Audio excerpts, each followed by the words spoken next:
Hello aspirants. तो पिछले video में हम लोग फ्रेंच रिवॉल्यूशन के कुछ पार्ट देख चुके थे कि जिसमें फ्रेंच की इकोनॉमी बहुत ही ख़राब थी। वहाँ की जनता भुखमरी से रो रही थी और वहाँ के राजा ऐशो आराम की ज़िंदगी जी रहे थे। और इस पार्ट में हम लोग देखेंगे कि बेस्टाइल का किला कैसे टूटा और उसके टूटने के बाद वहाँ क्या असर पड़ा।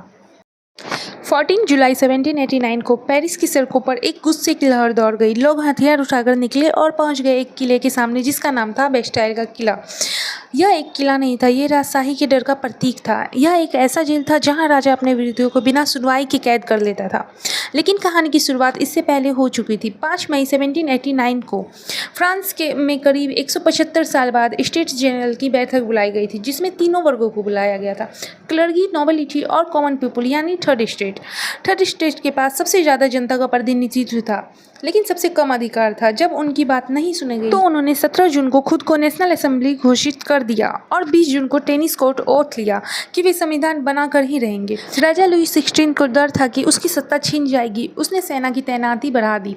जवाब में जनता ने 14 जुलाई को बास्टिल के किले पर धावा बोल दिया। घंटों चली लड़ाई के बाद किला गिर गया। यह सिर्फ एक इमारत नहीं गिरी थी, यह एक व्यवस्था का अंत था और यहीं से शुरुआत हुई फ्रांस में राजशाही के पतन का दौर। बेस्टाइल का पतन फ्रांसीसी क्रांति का पहला बड़ा कदम था, जब जनता को समझ आ गया था कि ताकत ताज में नहीं, आवाज़ में है। बेस्टाइल का किला गिरने के बाद लोगों का विश्वास बढ़ा और उन्होंने अपने लिए कानून बनाने की सोची।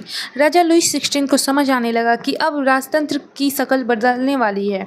4 अगस्त 1789 की रात, ये रात फ्रांस के इतिहास में क्रांति की रात कही जाती है। इस रात राष्ट्रीय सभा ने समानता विशेषाधिकारियों कार्यों को खत्म कर दिया और कोई व्यक्ति जन्म से बड़ा या छोटा नहीं माना जाएगा, ऐसा कहा गया।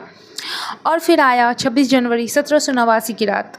मानवाधिकार घोषणा पत्र इस दिन declaration of the right of man and citizen अपनाया गया। इसमें आज़ादी, समानता, संपत्ति और सुरक्षा को हर व्यक्ति का अधिकार माना गया। राजा की ताकत को सीमित कर दिया गया। सभी लोगों को न्याय और आज़ादी देने की बात कही गई।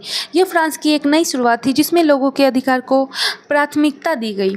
इस संविधान ने दुनिया को बतलाया कि सभी लोग बराबर हैं और महिलाओं को भी बहुत सारे अधिकार दिए गए।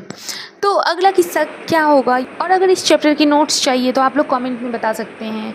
तब तक के लिए थैंक यू, बाय बाय।